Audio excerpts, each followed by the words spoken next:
Sorry to keep everybody waiting. This is the mop-up for not October 28th, 2023, not even close. It's November 2nd, 2023. I'm David Feldman. Please like this episode so I stay in your feed. Share it with friends via social media and email. Subscribe to my channel and my newsletter. And leave a comment. I read all your comments because you give me ideas, information, and you correct me. For example, 2 mornings ago, I said Washington, D.C.'s population was a couple of million. Then I hedged my bet and said close to 1 million.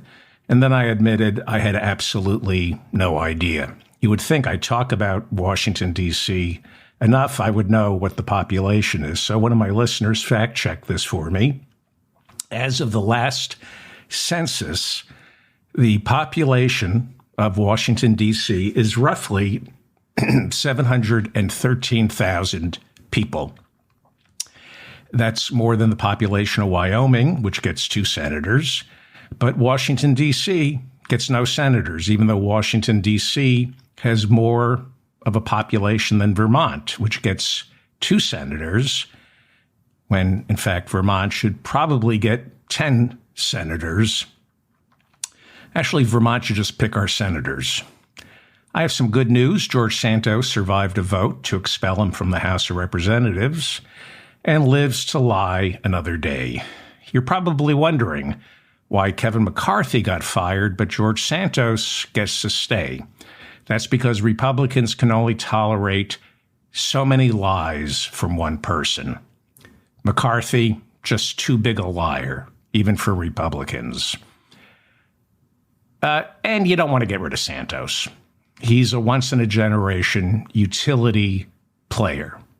He's one of the greats. He's Willie Mays. Santos is the say-what kid. He's perfection. You know, a lot of people don't know this, but George Santos is such an accomplished liar that every word coming out of his mouth is actually the truth. That's how great a liar George Santos is. You think he's lying, but he's telling the truth. Now, George Santos has admitted to resume embellishment and a few other little tiny lies, which means he can stay in Congress, but he's automatically disqualified from hosting The Daily Show.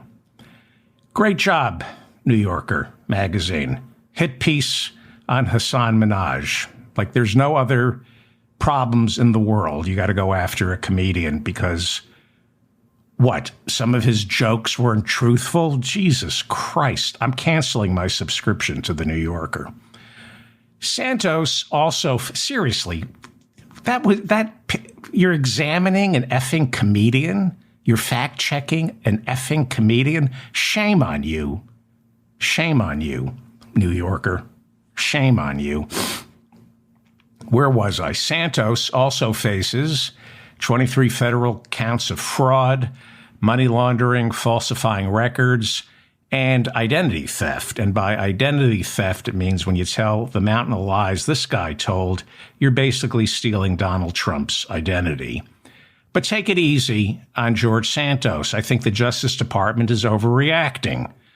For example, Santos is being charged with fraud because prosecutors say Congressman Santos took the credit card numbers from people who donated to his campaign so he could treat himself to a shopping spree where he rang up tens of thousands of dollars.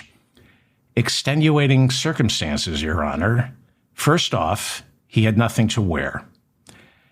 Plus, there was a 30% off sale at Nordstrom's that he jumped all over with those stolen credit card numbers. So he was actually being very responsible with the money his donors didn't give him. Plus, when you donate to George Santos's campaign, it's pretty much like sitting in the front row at a Black Sabbath concert. You know bat blood will be sprayed all over your clothes. You knew what you were getting yourself into when you donated, when you gave your credit card number to George Santos. Let's be honest, we've been hard on George Santos. The guy's, in my book, a hero. I mean, who lies and says they're Jewish? That was one of his lies. He told everybody he's Jewish. Let me tell you something. As a proud, self-hating Jew, if someone lies because he wants to be Jewish, I say give it to him. Go ahead, take it. I'm going to Tennessee in a few weeks. I'll lend George Santos my Judaism while I'm down there just so I can make it back home alive. Yeah, he lied. He told a couple of lies. He said he worked for Goldman Sachs. I got news for you. Lying about working for Goldman Sachs is way more honest than actually working for Goldman Sachs. Okay, so he's wanted in Brazil for what? Check fraud, stealing someone's checkbook and forging their signature. First off, in this age of computer keyboards, you have to give the man an A+ for penmanship. Forging a signature is quickly becoming a lost art.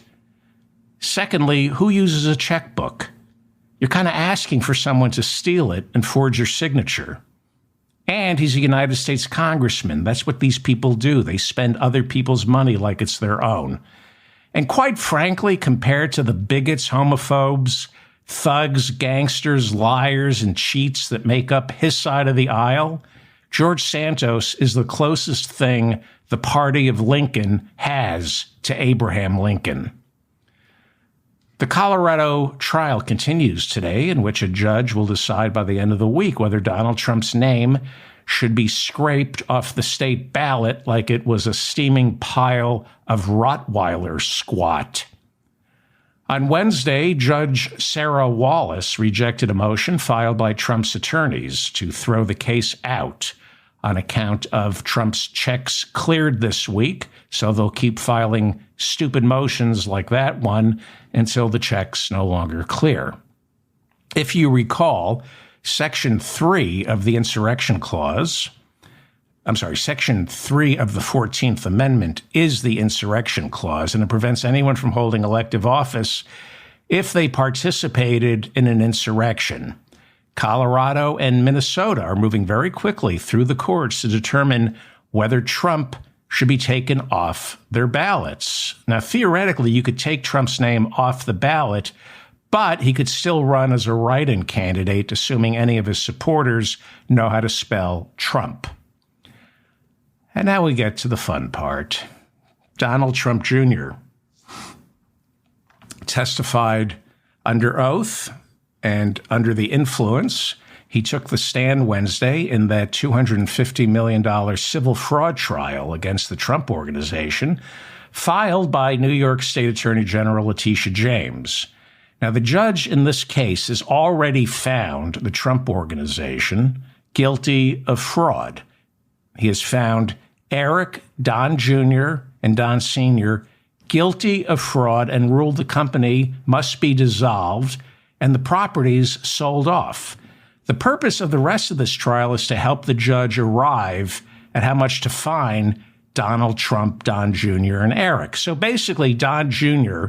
walked into the courtroom on Wednesday the same way he walks into any other room, with everybody already fully aware he's a loser, which he is. He's a loser. This is what a damp squib Don Jr. is. He's not only incapable of making it on his own, he can't even fail on his own. He's got a piggy bank onto his father's fraud case. He can't even get his own fraud case going. Don Jr. is such a disaster as a human being. He needs his father's help to go belly up. He's the ultimate Nepo baby. Don Jr. can't even go bankrupt without daddy helping him. Couldn't even do that on his own. Everything in life has been handed to Don Jr., and these days it's about to be mostly subpoenas. Everything handed to Don Jr. in the next couple of years, it's going to be subpoenas. And it's hard to feel sorry for Don Jr., especially since his favorite pastime is going to Africa and killing rare and exotic animals and then turning them into rugs that fit snugly on top of his father's leaky scalp. Look at this picture. Look at what, I don't know, is that a water buffalo? I don't know what that is, but it certainly borrowed one of Don Sr.'s skull caps. That looks like a windblown Don Sr. skull cap. That picture screams Oedipal rage. According to several biographies, Don Jr. stopped talking to Don Sr. after Don Sr. turned out to be physically abusive with Don Jr.'s mother, Ivana. But Don Jr. decided to bury the hatchet and go to work for his daddy when his mommy calmly explained, "You're very stupid and nobody else will hire you." When Don Jr. joined his daddy's money laundering operation, Don Sr. would often say to Don Jr., "You're an idiot and a moron," to his face while sitting around a conference table with coworkers and clients. Often, the verbal abuse directed publicly at his oldest son was so pointed, so cruel, some of Donald Trump Sr.'s closest advisors felt the need to take Don Sr. aside personally and say, "When you're right, Chief. You're absolutely right." This is true. I'm not making this up. In meetings, Don Sr., in front of business associates, would listen to Don Jr. talk for like 3 seconds and then shout, "Can you believe I gave him my name?" That's what he would scream in front of others at his son. But to his credit, Don Jr. sat there and took it like a man who nobody other than his father would hire, because Don Jr. is a hate-fueled, animal-killing imbecile. When you think about it, Don Jr. is a lot like Trump Tower. His dad slapped his name on him and then lost interest as everyone complained that he had completely deteriorated into a slippery mound of broken down, foul-smelling sewage. If you've ever been to Trump Tower, you go, wow, that's a dead ringer for Don Jr. Smells like it. It's falling apart. Got Don Sr.'s name on it. Courtroom observers say Don Jr.'s testimony marks the first time in legal history a witness ever tried to snort a line of questioning. During his testimony, Don Jr. denied playing any role in preparing the Trump Organization's financial documents. He said, quote, "We left it to the accountants to lie about the value of our properties." Then he added, "Can we strike what I just said from the record? I wasn't supposed to say that." Don Jr. explained that he didn't even read the financials. He just signed them. So basically, those financial documents are like Donald Trump's 3 adult children, grossly inflated frauds, completely ignored by the person supposedly responsible for them. Wow, that was a stretch. That one was not good. During Wednesday's testimony, Don Jr. came across so arrogant, so stupid, so ignorant. At one point, the prosecutor asked him to take the fifth. Just shut up already. Actually, at one point, this is true. This is true. The judge said Don Jr. was talking too fast. This is true.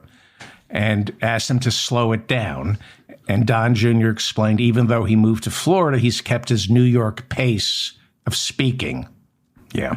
I think the reason Don Jr. talks so fast these days is because now that he's moved to Florida, the stuff he's shoving up his nose hasn't been stepped on as much as the stuff he used to buy back in New York. That's what I think. That's what they're saying. That's what I've heard me just say. Don Jr. serves as executive vice president of the Trump Organization, which has already been found guilty in this trial of defrauding lenders by inflating the value of properties in order to secure favorable loans and insurance policies. Don Jr. testified that he had no idea the numbers were inflated. He had no idea the numbers on the financials were inflated. Right. And your girlfriend, Kimberly Gargoyle's lips haven't been artificially inflated either. Look at those things. She looks like Winnie the Pooh thought he could find honey by sticking his mouth into a nest of hornets. That's pretty much what happens to your lips when you stick it into a nest of hornets. I can't tell if that's limp plump surgery or anaphylactic shock. Since when did peanut allergies double as cosmetic surgery? Poor Kimberly Gargoyle. Tuesday was Halloween, and everybody kept walking up to her and saying, "Cool mask." I can be just as cruel as they can. I'll be just as cruel as Kimberly. I listen to what she says about Chris Christie and Joe Biden. I can be just as cruel as you can. When Don Sr. became president, Don Jr. was put in charge of his father's finances. Sr. trusted Jr. with this responsibility because there was absolutely no money for him to screw up. In the role of trustee of his father's estate, Don Jr. certified the financial statements for the Trump Organization every year Trump was president. At one point, prosecutors on Wednesday showed Don Jr. the financial statements from 2017 that were signed by Don Jr., which the judge in the case had already ruled were fraudulent. Don Jr. petulantly asked the judge, "How do you know they were fraudulent?" And the judge said, "Because your signature's on it." He didn't say that. People find it hard to believe that Don Jr. would sign a document without reading it first. I have no trouble believing he never read the document. I doubt that he was able to sign his name. I just don't believe he could do that. Don Jr. said he never went over the documents because when he attended Wharton, he wasn't a numbers guy. Yeah, he was more of a letters guy. And those letters were D's and F's, you animal-killing cretin. In depositions taken last year, Don Jr. testified when it came to certifying the financial statements, he essentially signed whatever they put in front of him, relying on the accountants to tell him whether or not the documents were accurate. I believe in law school, this is called the idiot son of another idiot defense. Don Jr. admitted he had no deep understanding of accounting rules and implied that whatever he learned about accounting in business school went in one ear and out the other of the kid he paid to take all his tests. Before Don Jr. took the stand on Wednesday, the New York State Attorney General asked banking expert Mikhail, I don't know if I'm pronouncing this right, Mikhail McCarty. He's a banking expert and chairman and CEO of Dillon, to warm the crowd up with some fun facts and figures before we got to the fun stuff like Don Jr.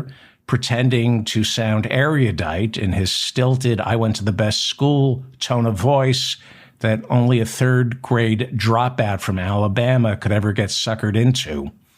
So Michelle McCarty, witness for the prosecution, banking expert, testified first on Wednesday in order to dispel Donald Trump's repeated falsehoods that even if he inflated his wealth on those financial statements, nobody got hurt.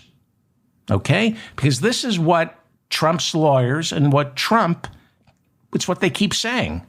So what? They say, so what if the financial statements are filled with lies? Who did we hurt? Well, first off, I know it's hard for Trump to believe, but it's against the law to fill out phony financial statements, regardless of whether or not you harmed anyone. It's basically like saying, yeah, of course I lied under oath, but who did I harm? Perjury is perjury. You're not allowed to do it.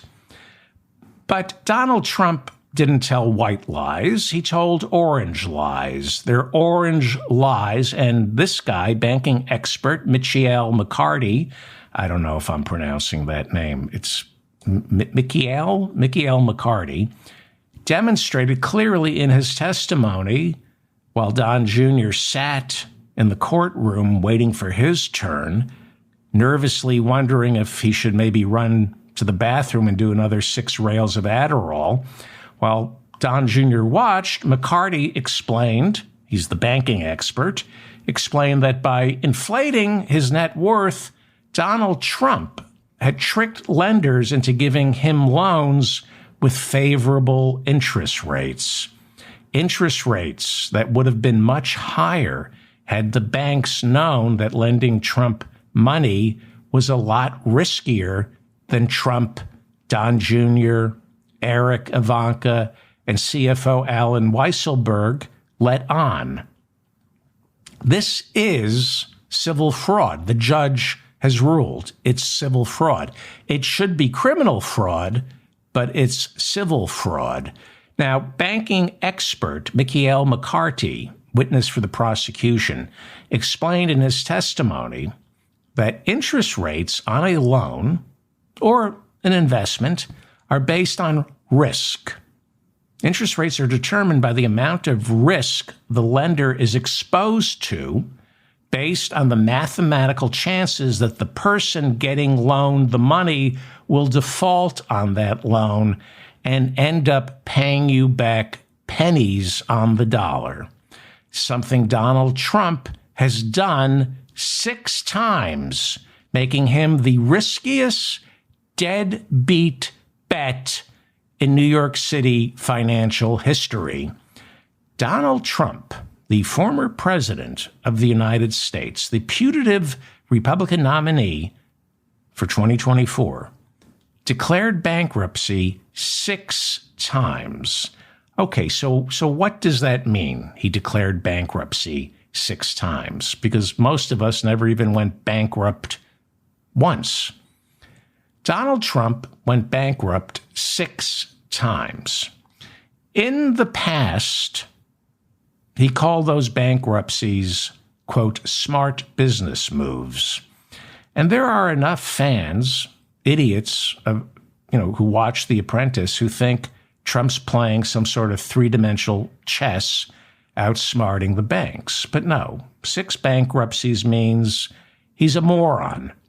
6 bankruptcies means 6 times the banks who lent him money for his airline, casinos, his buildings. 6 times the people who lent Donald Trump hundreds of millions of dollars ended up either getting paid back pennies on the dollar or forced to take his buildings, his casinos, and airplanes from him and then try to sell those buildings, casinos, and airplanes to try to recoup the money they lost by being stupid enough to lend him money to buy all those things. People who worked for Donald Trump are owed money. People who Trump owed money to for services provided, they all got stiffed. You installed the sprinkler system in my casino? Well, we're bankrupt, can't pay you. 6 times this happened. And yet, our country elected this con artist, and some people still can't understand why more than 25% of our $33 trillion debt was racked up during this imbecile's administration. When Donald Trump calls himself the king of debt, what he really means is, I'm the king of bankruptcy. Borrow hundreds of millions of dollars, then declare bankruptcy, and walk away from it. Chris Christie was the governor of New Jersey. And when he first took office, New Jersey was running a budget deficit. This was around 2010, the Great Recession. So around that time, New Jersey was running a deficit. So Trump ran into Chris Christie in Atlantic City at one of the casinos. And Trump said to Christie, you're running a budget deficit. Why don't you have the state of New Jersey declare bankruptcy? This is true. And Christie laughed. He thought Trump was joking. But Trump was serious. He said, New Jersey, have it declare bankruptcy and you wipe out all your debt. When Christie tried to explain that New Jersey's debt is a tangible asset, in the form of state bonds issued to investors, Trump said, so you default on the bonds. Okay? What universe are we living in where not only was Trump president for 4 years, there is still an entire political party that is beholden to him? They won't even make a move unless that move gets this craven moron's permission first. So, I know Trump won the Electoral College in 2016. I get it. There are Americans who are morons, and they voted for him, and they love him, and they don't care who he really is. Okay, so I'm not saying Vladimir Putin, the leader of Russia, got Trump elected president. I'm saying he didn't stop Trump from getting elected president. I'm saying Putin spent a couple $100 million working social media to spread misinformation that helped Trump along. I'm not saying Vladimir Putin installed a useful idiot inside the Oval Office. I'm saying Putin got lucky and woke up one day and said, hey, I've got a useful idiot inside the Oval Office. If you were a foreign autocrat, a dictator, who wanted to undermine American influence around the world, you couldn't find a more useful idiot than Donald J. Trump. Okay? Now, we forget this, but in January of 2021, when Donald Trump first took office, there were many high-level members of the Obama administration, the Clinton campaign, very important members of the FBI and our intelligence community who feared or maybe were convinced that there was a distinct possibility that Donald Trump was Vladimir Putin's mole. We've blocked this all out. We've allowed it to be discounted. But in the lead up to the Mueller report, there was enough evidence, enough breadcrumbs going from Trump Tower in Manhattan to Trump's dream of building a Trump hotel in Moscow. And there still is enough evidence to suggest that Putin, a former KGB station chief, played Trump and Trump's family so well, they didn't even know they were being played, because that's who a useful idiot is. This is a family of useless, useful idiots. Now, do I think there, but for Vladimir Putin, Donald Trump would never have been president? No. But Putin caught the wave, and he knew what to do. All you need to do with Trump, flatter him, tell him how smart and shrewd he is, and give him hundreds and hundreds and hundreds of millions of dollars to invest because he thinks you think he's smart. And he has no idea you've turned the Trump organization into an international money laundering operation without him even knowing it. Like I said, you watch you can't watch it on television, but you read about the testimony in this fraud trial. The Trump family is a family of useless, useful idiots. So, after 6 bankruptcies, we know that Donald Trump was an incredibly risky loan. If you had a friend like Donald Trump, would you lend him your car, let alone money? Who would lend Donald Trump money, and why? Why would anybody lend him money after around the 2nd or 3rd bankruptcy? See, this civil fraud trial that's going on right now in New York, and he's been found guilty. This is now a trial to determine what the sentence should be.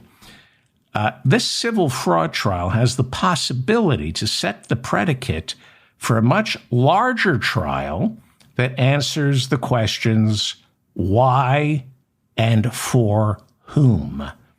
Why would Deutsche Bank lend Donald Trump money when everyone, including Deutsche Bank, knew he was a bad risk? Why would Deutsche Bank give him such favorable terms on these loans when everyone knew he was lying on his financials, including Deutsche Bank? The rep from Deutsche Bank testified 2 weeks ago when Donald was trying to buy the Buffalo Bills. We knew his financials were bogus. Why would you still lend him money? See, that's not the question being asked in this fraud trial right now, but this is what New York State Attorney General Letitia James, I believe, is leading up to. I believe the purpose of this trial is to establish, first, that Trump's entire business is a fraud, and then the next trial is why and for whom. Why were people lending Donald Trump money? Whose money was it really? If prosecutors, and I think Attorney General Letitia James in New York State, I think she's going to keep pulling on this string, and there'll be another string of indictments, criminal indictments this time. I think we might discover, I believe and I hope, that Trump was such an international useful idiot that his company got turned into a money laundering operation right underneath his nose without him or his idiot kids realizing it. That's why this trial is so important and embarrassing for Donald Trump. It's why he's freaking out. He is freaking out. If you read his social media at 4 a.m, it's all caps. He stands in front of the courtroom doors, screaming, violating gag orders. This is the trial that puts his manhood up for debate. You have to ask, and I believe Letitia James is going to ask this. Why? Why, after 6 bankruptcies and financial statements that anybody with a business degree could clearly see are bogus, why is Trump getting these favorable rates on these loans? His risk for default is way too high. Any sane, rational lender would demand the highest interest rate possible. And even the back office would say, no, I don't care if we're charging him 100% interest, don't lend him money. The man's gone bankrupt 6 times. He's no good for it. Unless he was good for something else, like unwittingly laundering money for Deutsche Bank, Russian oligarchs, Miami drug dealers. I don't know. People are asking these kind of questions. That's what I hear. That's what people say. That's what I'm hearing me say right now. Michael McCarthy, the banking expert who testified on Wednesday, said the first rule of loan accounting is the riskier the loan, the higher the interest rate. You know, I don't understand any of this, and I found that really, okay, maybe I understand how this works. The riskier the loan, the less likely somebody is to pay you back, the higher the interest rate, the more you charge them for this money. So again, why was Donald Trump getting such favorable terms on these loans? Well, he lied about his collateral. That's the first excuse, right? He lied and said, I'm good for it, when in fact he's good for nothing. But everybody knew he was good for nothing. Deutsche Bank knew he had no collateral. They knew his books were cooked. Yet He got loans with the favorable interest rates. I don't understand finance or lending, but this trial is teaching me that lending money is all about risk. When a bank lends money to someone, the interest rate on that loan is determined by how much of a mathematical risk loaning that money seems to be. So I'm giving you cash. Will you screw me? Will you spend it all and not pay me back? That's the question that's asked before a lender hands over money. It is why people who have less in their savings account pay a higher interest rate on their credit cards or on their auto loans. It's because they're a riskier loan. Likewise, a bond that isn't a U.S. Treasury. A U.S. Treasury is, unless the Republicans get another 2 years in the House, the U.S. Treasury is the safest investment in the world. So a bond that isn't a U.S. Treasury will pay a higher interest rate to the buyer because it's riskier. A corporate bond will pay an investor a higher yield than a Treasury because a corporate bond is more likely to default than a Treasury bond is, assuming the Democrats take back the House. So a corporate bond is more likely to default, and so there's a risk you may not get all of your investment back. So you're rewarded. You're rewarded for taking a chance with a higher interest rate. And then, to make sure the lender doesn't lose money, the lender will often place a bet on the money they just lent you. And that's called a credit default swap. Nice, right? I live in Manhattan. This is what people do all day. Credit default swap. It's how they tanked the economy back in 2008. The banks lend you money to buy a house, but the banks are worried you're not going to pay the bank back. So an insurer sells the bank a credit default swap, which is pretty much an insurance policy on the loan. And it's why all those insurance companies went belly up in 2008 after Americans couldn't pay their mortgages.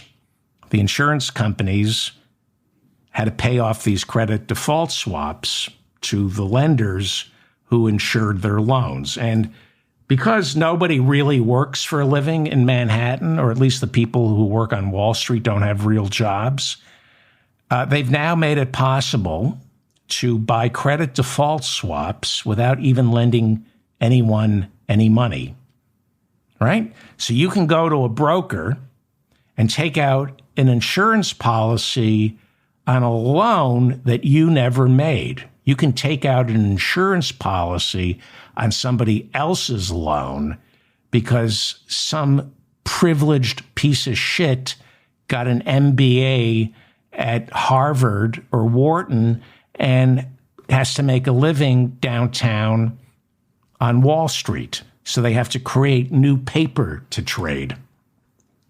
So you have people betting on other people's mortgages. You could look at a mortgage. The idea is you look at a mortgage and you decide, this person who took out this mortgage won't be able to pay it back. I'm going to bet that he can't pay it back. So I'm going to purchase a credit default swap on the loan.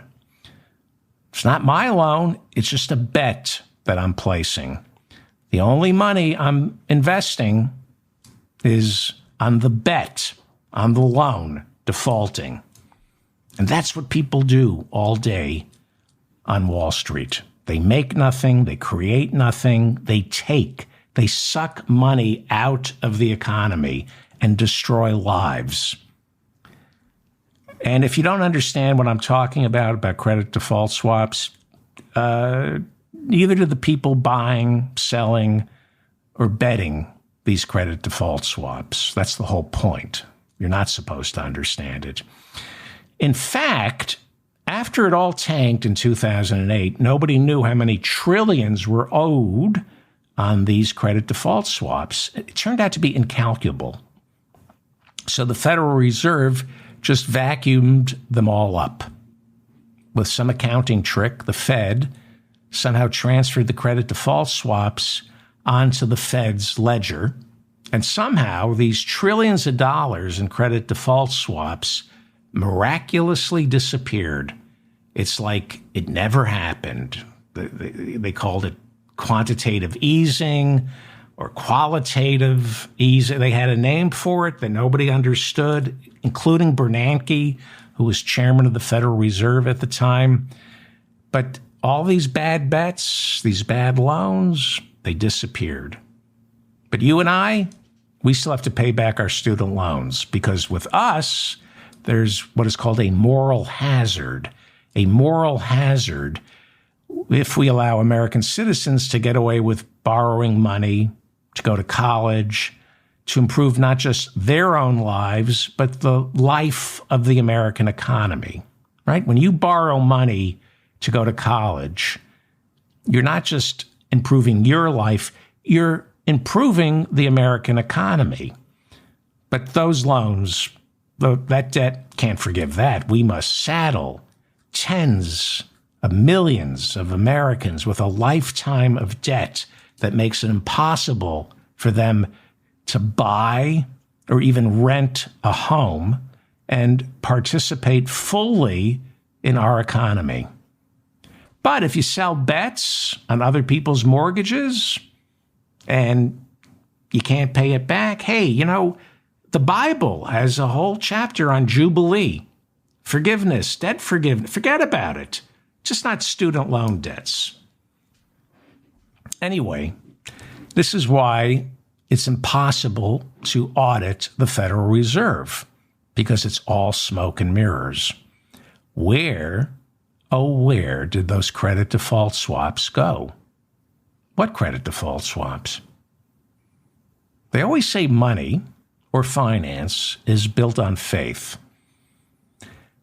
In America, it's built on the faith that we are too stupid and apathetic to know or care which questions to ask. In America, finance is built on smoke and mirrors. It's a magic trick. It's sleight of hand, and if you can palm the card without getting caught, they let you keep it all. And the trick to not getting caught, the way you pull that off, is letting the people who are supposed to catch you in on the trick. In America, the people who are supposed to regulate all this, they're in on it. And that's what Donald Trump and his 3 kids knew from square one. When Donald Trump started his career, when his 3 idiot kids started their careers, they knew from square one, it's all bullshit. It's all bullshit. You don't need to know what GAAP means. Stands for Generally Accepted Accounting Practices. In the testimony today, Don Jr. said, I don't really know what GAAP stands for. Is it Generally Accepted something accounting? Knowing that in Trump world is for losers. Just lie and say you understand what generally accepted accounting practices are. Because knowing what it really means, that's for losers. Wall Street, real estate, it's not about being smart, knowing how to read a ledger. It's about selling people bullshit and making sure you don't own the bullshit you're selling them. So, Donald Trump knew what he was doing when he ordered his accountants to inflate his wealth. It meant the self-described king of debt could borrow money and be charged less for the money he borrowed. This is something you and I can't wrap our heads around. But So I went for a walk today and I thought about it and I thought, okay, it's credit cards, I understand. Credit card debt, I understand. So what Trump basically did as the king of debt, in our world, it's like telling Visa that you're worth $1 billion, lying and showing them phony statements. So they go, oh, there's no risk here. Let's lend him money. And instead of charging him 28% interest, you only have to pay 12% interest because you're good for it. You show them phony financial statements. You want a credit card. You don't want to pay a high interest rate, and your phony statements get you a lower interest rate. So if you put $1 million on your credit card, there's a big difference between paying 28% on it than there is paying 12% on it. It's fraud, and you and I would get arrested for that. But you're thinking, all right, he pulled it off. Donald Trump pulled it off. Who cares? It's Deutsche Bank. Who cares? And you're right. But Donald Trump isn't Robin Hood. He's just a disgusting hood. That's all he is. According to Michael McCarty's testimony, he's the witness for the prosecution, a person who actually knows how finance works, honest finance.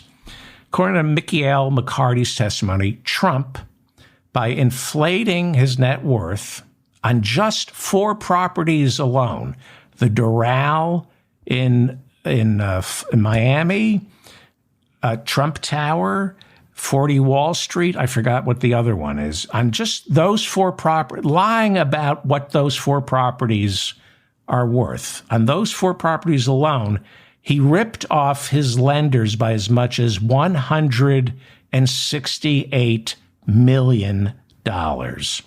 McCarty testified that had the banks known these statements, these financial statements were fraudulent, his interest rates would have been much, much higher, greater risk, higher interest rates, meaning he would have paid them $168 million extra for the money he borrowed, but he didn't. It's fraud.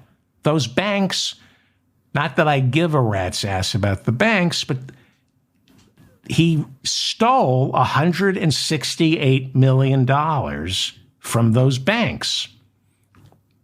During Michael McCarty's testimony, Trump's attorney objected and said, there was no harm. There was no harm because the banks got the money. The banks got the money Trump borrowed. They got it back, plus he paid interest on it. But Judge Arthur Engoron said, this is a quote, I have already ruled that these are ill-gotten gains, and I don't want to hear about it anymore. Stop telling me this. And he cautioned Trump's lawyers to stop defending these phony financial statements, which Trump's idiot lawyers won't stop doing in the courtroom, and it is pissing Judge Arthur Engoron off. Last week, Trump's lawyers kept insisting, Your Honor, nobody was hurt. The financial statements, even if they were false, nobody was hurt. And Judge Engoron said, quote, you are whistling past the graveyard, unquote. In other words, your argument that you keep repeating is dead. Stop.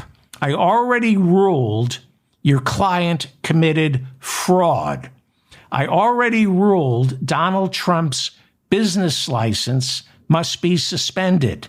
I already ruled that the hundreds of shell companies Donald Trump set up to purchase these properties must be dissolved and the properties turned over and into receivership and then sold off. Engoron reminded Trump and his attorneys that the only purpose of the testimony and the witnesses and the rest of this trial is to determine how much to fine Trump before the state of New York dissolves his companies and makes sure he and his 3 idiot adult children can never work in New York real estate ever again. See, this is why it's too bad these trials are not being televised, right? Judge Arthur Engoron made these decisions, and he said this to to Trump's attorneys today, and he's been saying it all last week, and he'll be saying it tomorrow. Letitia James, the New York State Attorney General, during discovery, went over Donald Trump's books. And she said, you know, we're calling this a $250 million fraud trial. This is a staggering number that I'm looking at. It's beyond $250 million. She said to the judge, look at the books. Go over the Trump Organization's books. Once you go over the books, Judge Engoron, you will rule that we should just skip right to the penalty phase of the trial. And Judge Engoron went over the Trump Organization's books and said, my God, this is fraud. Guilty.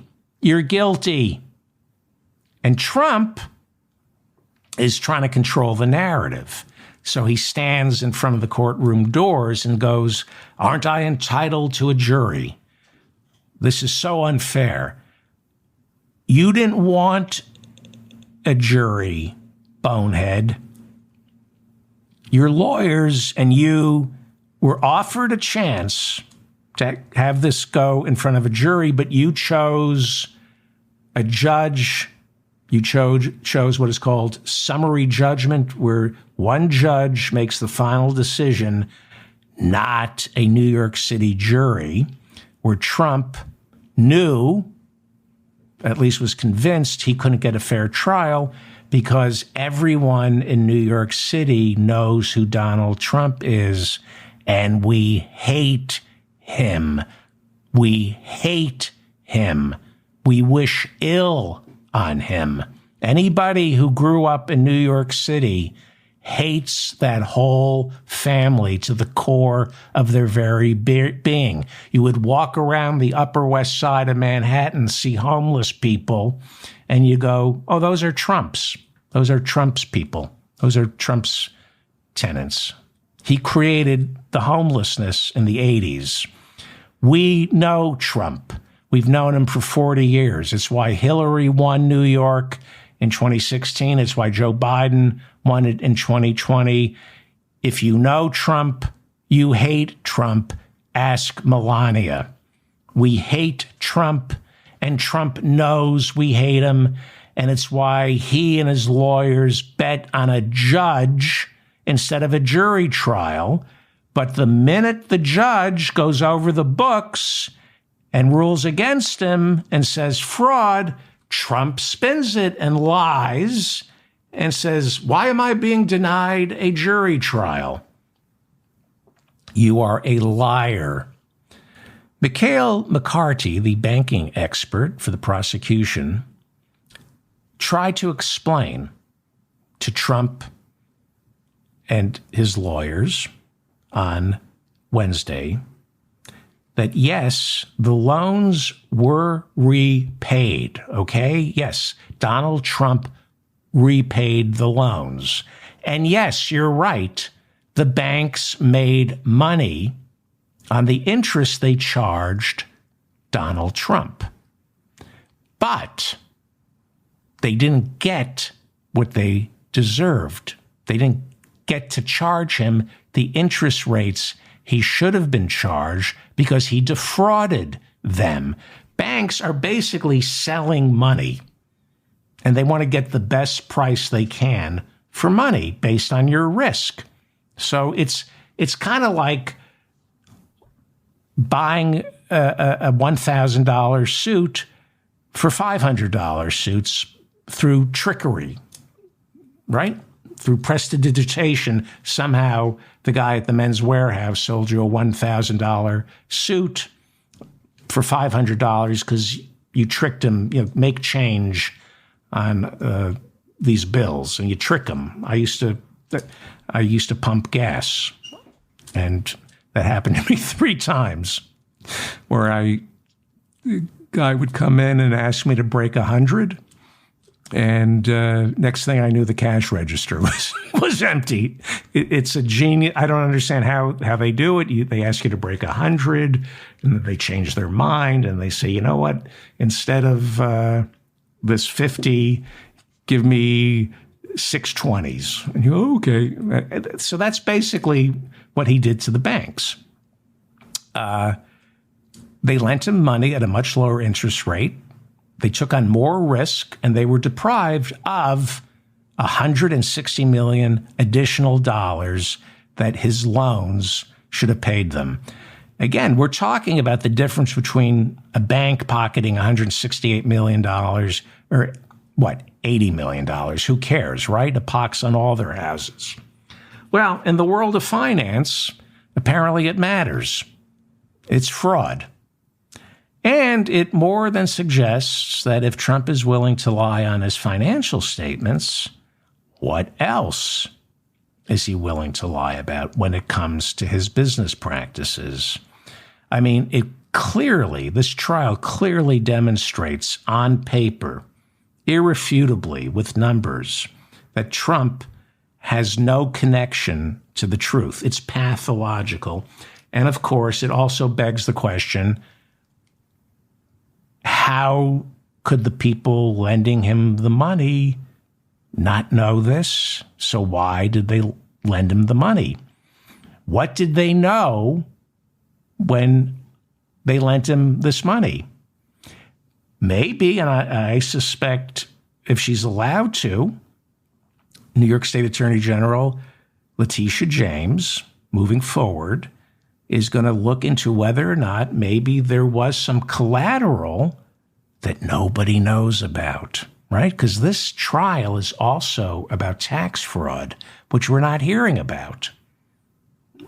We were told when this trial started that he defrauded the banks, the lenders, and the government. He would inflate the value of his properties when he needed to borrow against them. But when it came time to pay taxes on them, he deflated the value of these properties. And if you're following this lawsuit, we're hearing a lot about the lenders, but nothing about the government, about the tax fraud. So maybe the next phase is, did Donald Trump have collateral that nobody knows about in an offshore account in, say, Delaware or North Dakota? Maybe Donald Trump is borrowing money against money only he and the lenders know about. This never ends, nor should it. He belongs in prison. He belongs in prison. And yet there is, I hate to say it, a distinct possibility if he doesn't self-destruct, he'll get the Republican nomination. How does he own this Republican Party? How is this possible? I'm David Feldman, reminding you to stay strong and protect the weak. Thank you for listening to this. I spent the day trying to figure out high finance, so I don't know if this was helpful or not. And if I made any mistakes, especially about credit default swaps. I'm not sure if you bet how that bet works, but I was trying to figure it out today. All these things are complicated. I call it the complexity industrial complex. If you make things complex, then you can make a lot of money. So we need people to, like David Dayen from the American Prospect, who can go through this stuff, sort it out, and then explain it so a moron like me can understand it. So I try to do that today, and I don't know if I succeeded. Thank you for listening to me. Please share this with people who need to know this information or who might be able to give me more information. And again, if you have any, if I got anything wrong, please correct me in the comments section. I read all your comments. Thank you for that. Please like this. That way I stay in your feed. If for some reason you want me in your feed, please subscribe to my channel. Please subscribe to my newsletter, which hasn't come out yet, but it will. And we're going to do office hours. I'm supposed to ask you something else. Send me medication?